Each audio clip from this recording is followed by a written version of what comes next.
Thank you. So always impressive. A great little project that I think gets Ben Getz's stamp of approval from Urban Harvest. He is our green guru. And today we are talking about going green for yourself. How can you create that edible garden? It can seem a little bit daunting, especially if we don't have the real estate, the space to be able to do it. But regardless of the size of your plot, growing your own vegetables, growing your own fruit can be hugely rewarding and also very beneficial in a health sense. Why should we be growing our own food, Ben? There's so many reasons. I mean, obviously with the rising food prices that we're experiencing now, one obvious reason is saving money. But I like the environmental reasons. Rather than importing food, you're growing it on your own doorstep. There's no travel miles, there's no packaging. And then, as you mentioned, health benefits both to body and mind. You're getting the freshest possible food. There's no way to get fresher food. There's no way to get tastier food. And the reward of harvesting your own is unbeatable. Yeah, there's a deep sense of validation, and you know exactly what is going onto that dinner plate as well. So now, if you don't have a lot of outdoor space, which is certainly the case here in South Africa, a lot of people living in the city, living in flats, where do we begin? Well, the whole point of Urban Harvest is to make that a reality for people. Obviously, growing indoors is very challenging. A way to start with that would be a very small potted garden on a sunny windowsill. But if you have got outdoor space, even if it's small, a container garden is definitely the way to go. It could be on a balcony, it could be on a rooftop, it could be even a vertical garden. And there's lots of different kinds of containers that one could use. I love it. My mother instituted, she took an old ladder and has used that at all the different levels to be able to, and it's just a great way of utilizing that space. Great. So what ideas can we kickstart with here? Where should our minds be when we want to start this? And bearing in mind that we don't have the green fingers like you, this is our first step. Well, I love the ladder idea. In fact, this is going to that.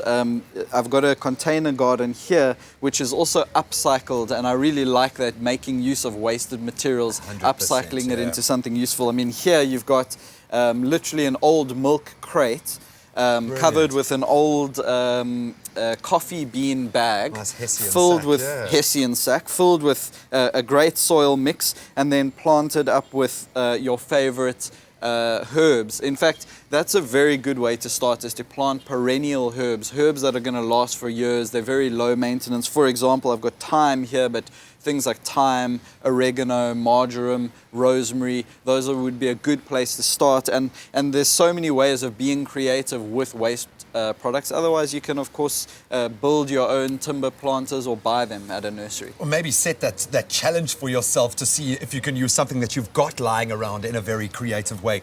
Now, you've mentioned a couple of the herbs to possibly start out with. What are great combinations? What grows well with what herb? Where should we begin when starting to put together our beautiful little smorgasbord of herbs to later eat on our table? Right, so you're talking about companion planting. I mean, there's lots of lists out there. The rule of thumb is diversity is strength. So mixing it up as much as possible. It's good to have a herb, an edible flower, and some vegetables. I mean, for example, broccoli and cabbage and that family, the brassica family, goes very well with onions, leeks, pretty much all the herbs.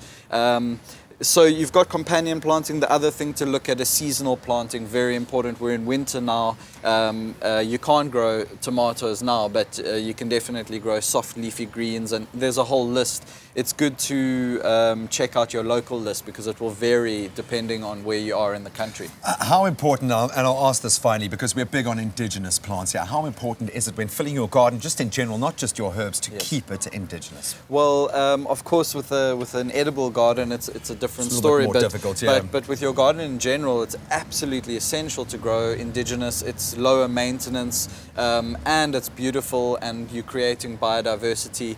In fact, most of our vegetable gardens, all of our community gardens, have what I call a perennial edge, which shields the garden, creates a windbreak, creates organic matter, and that's always indigenous because those are the plants that are going to be healthiest and encourage local flora and fauna. And I have to say thank you so much. Those community gardens are feeding hundreds, if not thousands of people, we know this, and kids especially at school who need that nutrient. So well done. Urban Harvest is reaping a beautiful harvest indeed. Thank you so much, Ben Getz, for joining us this morning. And that hopefully will inspire you to go and get creative, but make sure that you grow your own edible garden. See if you can bring about that change in your own life.